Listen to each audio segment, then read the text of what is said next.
Take this and get out of here, my mother-in-law shouted as she handed over divorce papers. She, who believes I'm just a housewife, has become very aggressive. I feel pity for her, being deceived by my husband's lies. I took the divorce papers, struggling to hold back laughter, and left the house. I wonder what will happen next. I'm really looking forward to it. I'm Kelly, and I am 26 years old. I've launched an online education business to help people learn skills that will allow them to work from home. That's right, I'm the CEO. Most of the business is left to my employees, and I currently work at my own pace from home. I married Brian 2 years ago. Brian tells people that he has an important position at a major company, but he's actually just a contract worker doing odd jobs there. Moreover, he's been telling people I'm a housewife. He says, although she does have an income, she's hardly active, so it's basically the same as being a housewife. At home, Brian treats me as a simple housewife and doesn't help with the household chores at all, even though I'm also working when he's at work. But Brian doesn't seem to understand that at all. He says, out of respect for your husband, I want you to forgive my white lie. But because of these lies, I'm harassed by my mother-in-law, Brian, who excels at his job and is our pride. Why did he marry a jobless woman like you? My mother-in-law, misunderstanding and thinking I'm just a housewife, often visits unannounced and criticizes me like this. I've repeatedly explained to her that I go to work and do the household chores too, but she just mocks me in response. You're really just relaxing all day, aren't you? And what's with this housework? If you're going to tell a lie, at least try to make it convincing. Of course, I've talked to Brian about her sudden visits, but he just says, just ignore what an old person with time on their hands says. It seems like it's not really his concern. He only contributes $500 to our household expenses, keeping the rest for himself. I pay the rent and add about $4,500 to our household budget, but it's still not enough each month. Brian spends it recklessly. Despite the fact that I am the one supporting the household, he lies to others saying that I don't work and doesn't protect me from my mother-in-law's sarcasm. However, I haven't been able to bring myself to decide on divorce. That's because Brian once supported me. Brian and I were classmates in college. Back then, I was tormented by Allison, a dominating woman. She disliked that I was thought of as better than her, despite being modest. I think it's natural for someone who studies hard to be evaluated highly, but Allison didn't seem to think so. Because of Allison's childish harassment, there was a time I even hated going to college, but I managed to graduate thanks to Brian's support. He also helped me launch my online school business. When I almost broke down from overwork at a busy company after graduating, he encouraged me saying, why not do a job that utilizes your strengths? You can do well by yourself. Thanks to his support, I was able to achieve a work style not bound by time and place. I am who I am now because of Brian's support. That's why I think I have to put up with him a little. I'd like a divorce, but can I really go through with it? I was pondering this when I accidentally found something shocking on SNS. I stumbled across a post that read, my beloved boyfriend bought me the latest brand bag, accompanied by a photo of a luxury bag and a man's hand. The man was wearing a luxury brand watch, the same model I had given to Brian, a limited edition. The user who posted this was, could it be Allison? I'm not connected with Allison on SNS, but because we have mutual acquaintances, her posts often appear in my recommendations. Looking at her past posts, there are several suggestive photos that indicate it's Brian. Allison must know that Brian and I are married. Because of our many mutual acquaintances on social media, it's highly likely she's seen my posts. And yet, she dares to post such photos. Is this a challenge to me, or just thoughtlessness? Either way, she's clearly underestimating me. I've been grateful to Brian and have put up with a lot, but I can't forgive infidelity. With this, I finally feel ready to decide on divorce. I immediately contacted a detective agency to investigate Brian. They soon found a lot of obvious evidence.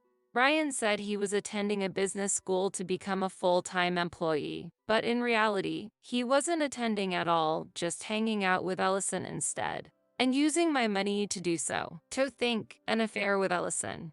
Though somewhat surprised, I felt disappointment rather than anger and a strong sense of relief at the chance for divorce. I secretly signed a lease for a new apartment to live alone and started moving my belongings little by little, preparing for the divorce. When I was almost ready, Brian cheerfully said, "I've been selected to participate in an employee training camp. I'll be gone for a week from next week." I knew the reality was that he was planning a luxurious trip with Allison, and that this was just another lie. I was anticipating what excuse he would use. It's rare for a contract employee to participate in an employee training camp, but it sounded plausible enough. Classic Brian, a master of lies, I thought as I calmly observed him talking about how wonderful the training camp would be. Time passed, and Brian happily left for his so-called training trip. I was planning to finalize my divorce preparations, but the moment I started packing, the doorbell rang. It was my mother-in-law at the intercom, visiting and announced again. "Look, Kelly, Brian gave me this as a present." She barged in, showing off the same luxury brand handbag Ellison had posted on social media. "This is the latest model. He said it's a thank you for always helping out." "What has Brian given you recently, Kelly?" she asked. I had no choice but to reply, "Actually, I haven't received anything." "Of course you haven't. You're living off Brian's earnings without doing anything after all. You don't deserve presents, do you?" she mocked. She joyfully talked about receiving the latest appliances and how Brian had paid for renovations at her house. All with my money. The money I put towards the household expenses was being filtered to my mother-in-law and Allison. However, I mostly manage my income separately, so it's not a big problem. I ignored her words, but she seemed displeased and demanded, "Kelly, are you listening?" I reflexively replied, "What do you mean?" Her face turned red with anger. "How rude of you to ignore me," she yelled, and to my surprise, she took out a set of already completed divorce papers from her bag. "I never liked you. Living comfortably off Brian's earnings without doing anything. What kind of wife are you? Have some shame," she screamed, throwing a pen at me. "You've been living for free as a wife all this time. Sign this and divorce from Brian right now. We can manage economically without you. In fact, it'll be a saving for us," she shouted sarcastically. It seems that she had been urging Brian to divorce me for some time. She probably came today to find a reason to blame me. I didn't expect her to be so prepared with divorce papers, though. "Hurry up and sign this, and then get out," she demanded sternly. I felt sorry for her, being deceived by Brian's lies and about to let go of her cash cow. I signed the divorce papers, holding back laughter, packed my prepared belongings, and said, "Thank you for everything. I'll submit these papers myself." Then, I left the house. She must have thought I would beg her. She just watched me leave calmly, surprised, muttering, "Lucky me, one less trouble in my life." I immediately submitted the divorce papers to City Hall. Humming a tune, I headed straight to the luxury apartment I had prepared, which cost $3 million, a secret from Brian and his mother. Living alone was very comfortable. I no longer needed to take care of Brian or deal with his mother. I could use all my time for myself, and as a result, started a personal business.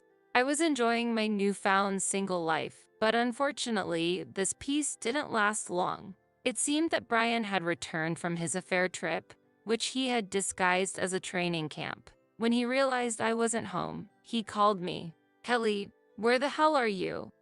Whatever it is, come back right now." "Why should I come back? Your mother told me to leave, so I did as she wished." "My mom? I told you to ignore whatever she says. Just come back, no complaints." "No, I don't want to. We're divorced now. I won't return to a legal stranger's house." "What? Divorce? What are you talking about?" "Your mother prepared the divorce papers. I just signed and submitted them to City Hall. I filed them the day you left, so the process is already complete. This divorce is invalid. Just come back. There's only $500 in the account, and I can't make ends meet. I said no. Since we're divorced, I'm not concerned about your living expenses. If you want to talk in the future, please go through my lawyer. The contact information is in my desk drawer. I ended the call and turned off my phone. Brian had just kept saying, "Come home." I wonder what will happen next. I'm excited to see. A few days later, Brian, through a lawyer, requested a formal discussion. When I arrived at the lawyer's office on the day of the meeting, unexpectedly, his mother was also there. Seeing me, she murmured, "That bag." Noticing the more luxurious bag I was carrying compared to the one that she had bragged about. "You have a good eye, mother. When you have money, you want to have at least one of these. By the way, why are you here?" I asked, and she looked down. "Mom knows everything. That I'm actually a contract worker, that you're running a company, and that you were covering most of the household expenses." Brian began quietly, looking embarrassed. "The divorce papers were prepared by my mother without my consent. I regret what I did, and it's my fault for lying in the first place. I won't let her say bad things about you anymore, so please come back and cancel the divorce." He seemed repentant, but it didn't resonate with me. In reality, it was just lip service.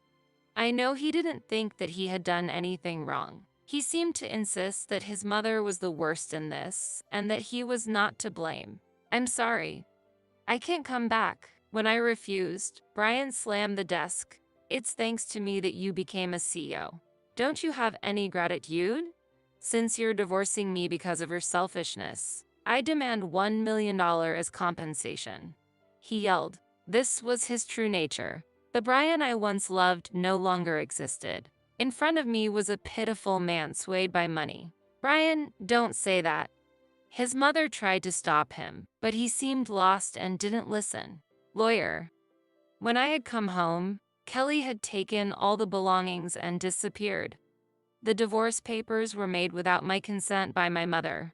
Kelly's the one who abandoned all her duties as a wife and caused mental harm to my mother and I. Brian pointed at me and appealed to the lawyer. The lawyer sighed in disbelief and pulled out a document. "Kelly has said that she will accept the divorce quietly and won't pursue this matter further," the tired lawyer stated. Brian was shocked and speechless when he saw the document. It detailed his relationship with Allison, including photos of him entering and leaving hotels with her. "I'm grateful for your support in running the company, but I've repaid my debt. You enjoyed a luxurious life with my funds, spoiling your mother and having a good time with your lover." I was surprised it was Allison. "How was your luxurious trip with the woman who tormented me?" I asked Brian this, but he was pale and seemingly frozen. His mother, unaware of the affair, started causing a scene. "What is this? What does this mean?" Ignoring her, I continued explaining to Brian, "If the divorce goes through, I won't ask for any damages from you, or for you to return the living expenses you overspent. However, there will be no division of assets." His mother interrupted. "That's unacceptable. Kelly, actually, I've started renovating our family home." I thought Brian was controlling the finances. "And I've also bought new furniture and appliances." Brian can't make a living in his current state. "So, please reconsider the divorce. If not, please help us financially." Brian's mother put forth her unreasonable demand. I was astonished, and so was the lawyer. The lawyer took a deep breath and said, "Well, that's quite audacious, or rather thoughtless. Madam, you have no right to interfere in this matter. Can you please remain quiet?" He then turned back to Brian. "So, what will you do? If you continue to make a fuss, we'll claim damages and also reimbursement for the shared assets you squandered on your mistress. I'll send this evidence to your company as well." My additional remark made Brian slump in resignation. "Then I have no choice but to accept the divorce," he answered in a weak voice. Brian, a contract employee, but proud to be part of a large corporation. indulging in luxury with his wife's money, and worse, having an affair that could lead to job loss if exposed at his company. Wanting to maintain his corporate status, Brian reluctantly agreed to the terms. What about the house renovation? The credit card payment is due soon. Brian, answer me. His mother pressed, but Brian stood up silently, walked out unsteadily, and left the lawyer's office. His mother hastily followed him. I stared at the door they left through, deep in thought. Later, I sent the evidence of Brian's affair to Allison and sought damages from her. Oops, caught me. But Brian's mine now. I'll pay the damages, whatever they are. He's an elite at a big corporation. Allison laughed without a hint of remorse. Apparently, Brian had lied to Allison as well. He told our college friends that I was the CEO, but it seems that Allison didn't know this. When I informed Allison of the actual facts, her smug expression changed as she learned the truth. Initially doubtful, Allison then claimed, "But this means that I was deceived by Brian. I'm the real victim, and you couldn't possibly go against me." But her affair with Brian was a fact. "If you don't pay the damages, I'll send this evidence to your workplace and family," I pressed, and she quickly settled the payment. According to my friends, Allison tends to involve herself with married men and was already caught up in another compensation issue. But whatever happens to her is now none of my concern. Brian still sends me messages hoping for reconciliation. Unable to pay rent and returning to his family, Brian and his mother struggled to lower their living standards, quickly accruing significant debts on top of existing loans. Overworked and sleep-deprived from his job and other part-time work, Brian reportedly kept making mistakes at work. Brian sent me a message that made me laugh. "I've come to understand how much I value you, Kelly. I won't repeat the same mistakes. So let's support each other from now on." I have no memory of receiving any support from Brian after our marriage, so his idea of mutual support is completely mistaken. When I warned through my lawyer that further contact would lead to sending evidence of the affair to his workplace, his messages stopped completely. I'm currently working happily while expanding my business. I have no intention of remarrying for the time being, and I plan to enjoy my single life. This is unbelievable. Did you really just come back for the money? Of course. And it's not unbelievable at all. It's only natural that the beloved grandchild spends money, so it's only right that I be thanked by both grandparents like this. That's why Grandma needs to leave this world sooner. What are you saying? Grandma's asleep right over there. Hey Grandma, can you hear me? Just go already so I can get the inheritance. How could such heartless words be thrown at the grandmother who raised her? I was disturbed to hear such words that made me doubt her heart. Rewind back 20 years ago. My sister Theresa and I, Nicole, had no parents. Apparently they died in an unexpected accident, shortly after I was born. So I only know my parents' faces from photographs. The ones who took us in after we became orphans were our grandparents, my mother's parents. They showered us with unconditional love, but Theresa disliked being raised by them. When she went to junior high, she became so rebellious and was out of control to the point where our grandparents frequently had to apologize for her. She even found that annoying and told our grandparents in no uncertain terms to never show their faces at school events again. Eventually, right about the time that Theresa graduated from university, she took money from grandfather without a word of thanks and left home. I decided to repay our grandparents, including my selfish sister's portion, and continued to live with them even after graduating from university. I planned to take care of our grandparents in the future, so I looked for a job locally and found employment. Since Theresa left, several years have gone by. With the troublesome Theresa gone, my grandparents and I were living peacefully, but suddenly, that happiness crumbled. It was discovered that Grandma had cancer, and we were told that she wouldn't live much longer. I was faced with the reality that Grandma's time was near, and I couldn't help but cry. Grandma comforted me gently. "Nicole, you're so kind.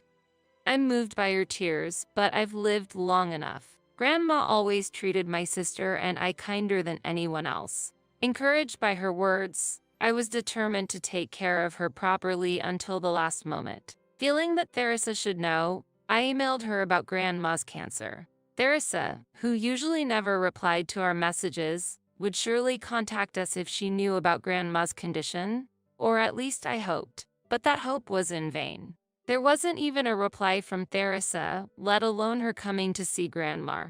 Grandma's health deteriorated rapidly. It was clear to me that Grandma didn't have much longer, and while holding back tears, I prepared myself for the inevitable farewell. To show my gratitude, I always kept a smile in front of Grandma and took devoted care of her with Grandpa. Despite the complete lack of communication from Theresa, I continued to update her daily through email for the sake of Grandma, who had always cared about Theresa. Even though Theresa disregarded our grandparents, I kept sending messages hoping to at least show Grandma Theresa's face before the end. Then, after many days had passed, the doorbell rang. When I opened the door, there stood Theresa, who hadn't been in touch for so long. Next to her stood a man with a flashy appearance, a stranger to me. Seeing my perplexed look, Theresa pointed to the man with irritation and bluntly said, "I got married. This is my husband. I'm Scott," he said with a brief greeting, and without hesitation, Theresa and this Scott walked boldly into the house. Seeing Theresa, who had returned home after such a long absence, Grandpa, who had been relaxing in the living room, exclaimed in surprise, "Theresa, you're back." Sitting on the living room sofa, Theresa asked arrogantly, "So what? How much does Grandma's inheritance come to?" Eh?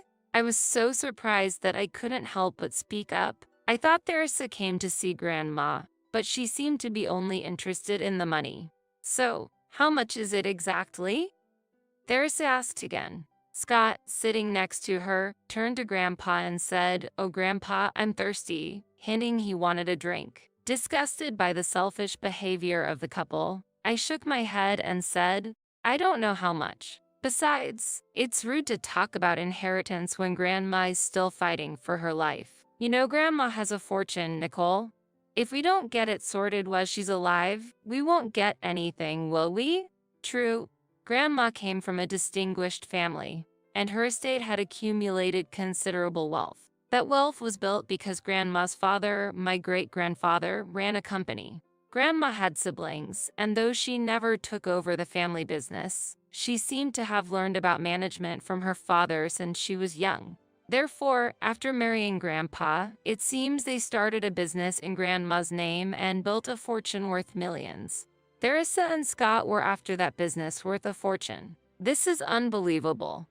Did you really just come back for the money? Of course. And it's not unbelievable at all. It's only natural that the beloved grandchild spends money, so it's only right that I be thanked by both grandparents like this. Plus, I'm pregnant. If Grandma leaves this world soon, we can inherit the fortune, and it will even go to her great-grandchild. It's obvious she would be happy about that.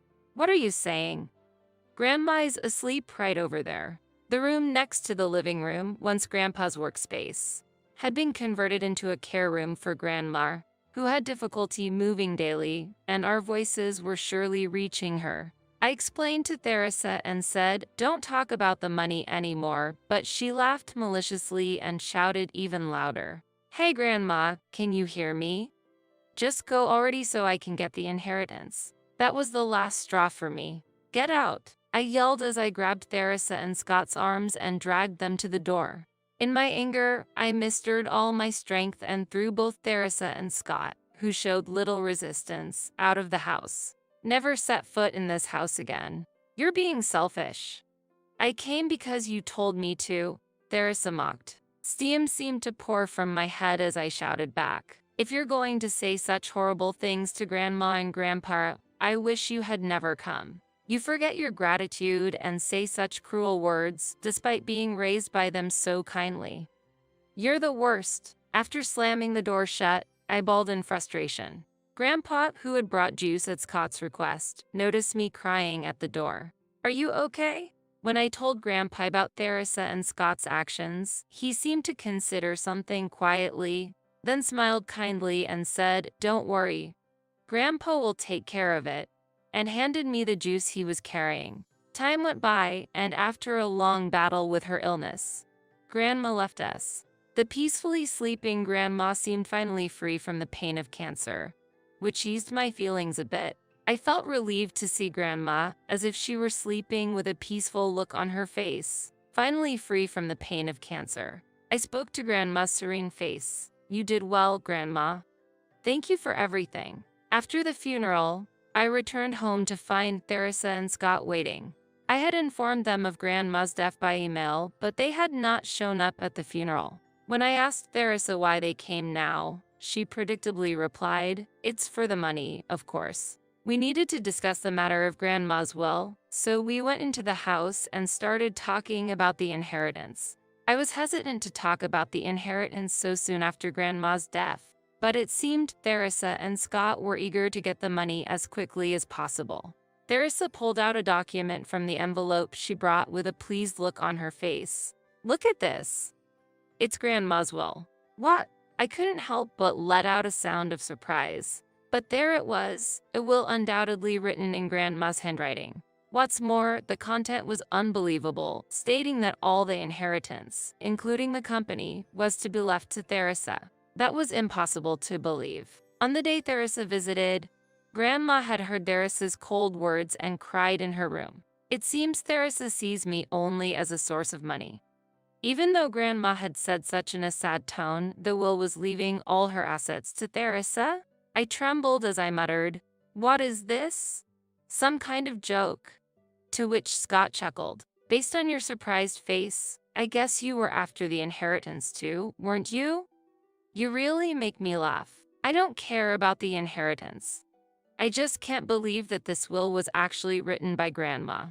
As I looked at the will with disbelief, Scott mocked, "Don't act like such a goody two-shoes," and Theresa said sarcastically, "She's always been like this. Last time, we were kicked out, but now this house, Grandma's company, and the rest of her assets will be mine, so it's your turn to leave.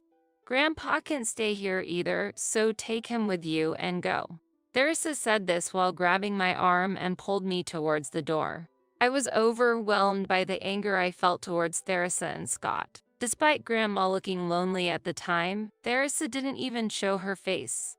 Then she showed up wishing for Grandma to pass away quickly, and now she was about to take all the inheritance.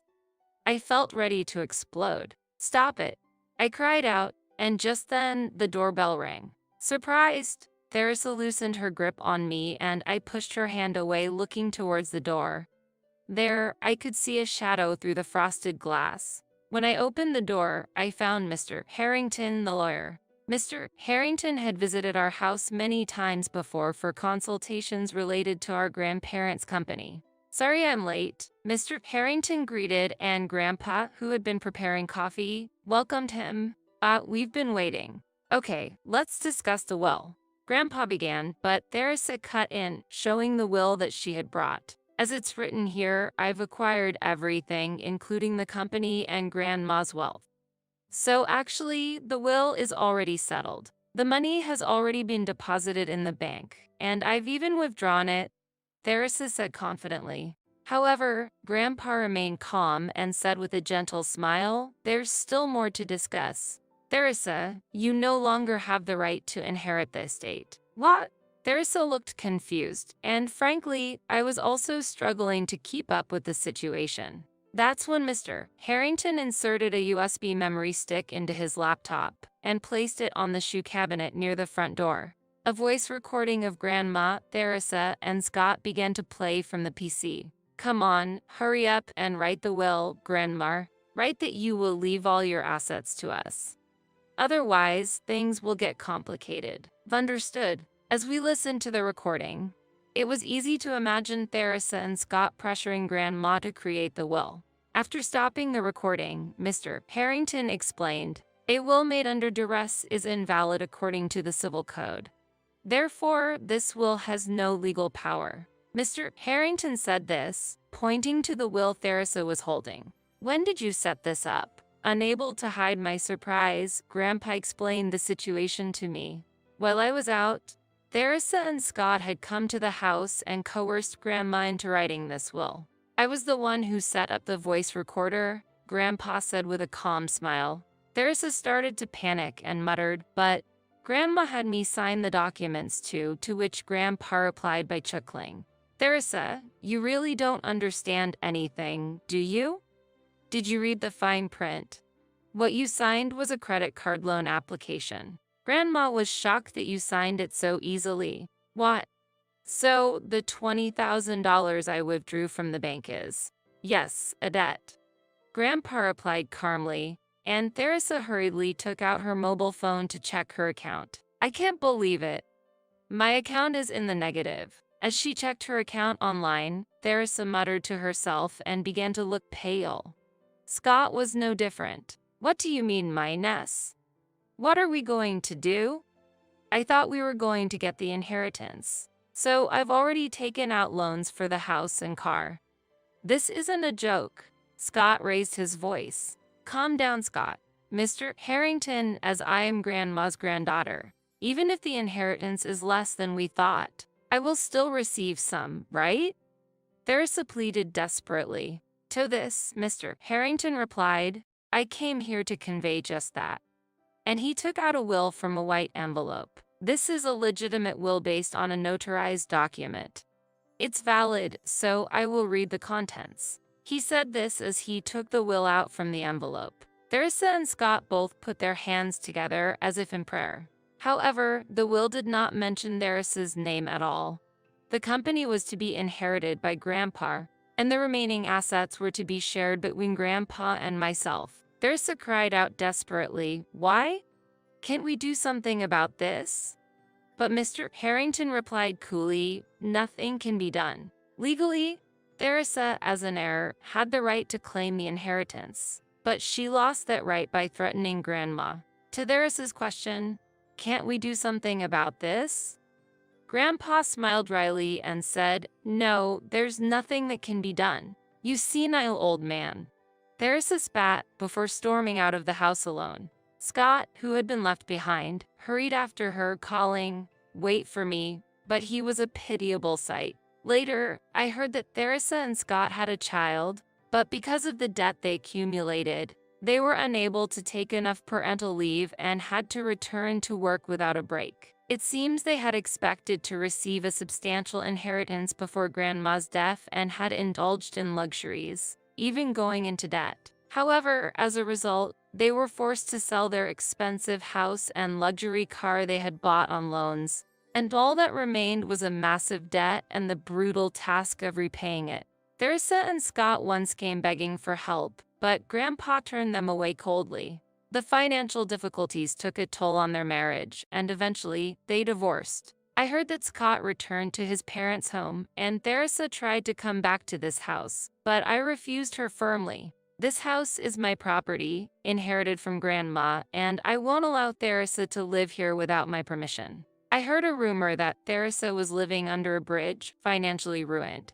But the truth is that her current situation is uncertain. She repeatedly requested my help, but because I couldn't really afford to support her, I continued to tell her it's impossible. In truth, the inheritance I received from Grandma had already been donated to a children's home. Having lost our parents at an early age, I could deeply empathize with the orphans. If it weren't for my grandparents, Theresa and I would probably have been raised in such a facility, so I donated, hoping to bring a little happiness to the children there. When Theresa came asking for help, I told her about the donation. She was very surprised and said, You should help your own family first, but recalling her past, I had no intention of helping her. Time went by, I got married and was blessed with children. Grandpa seemed content with my happy life and passed away without suffering.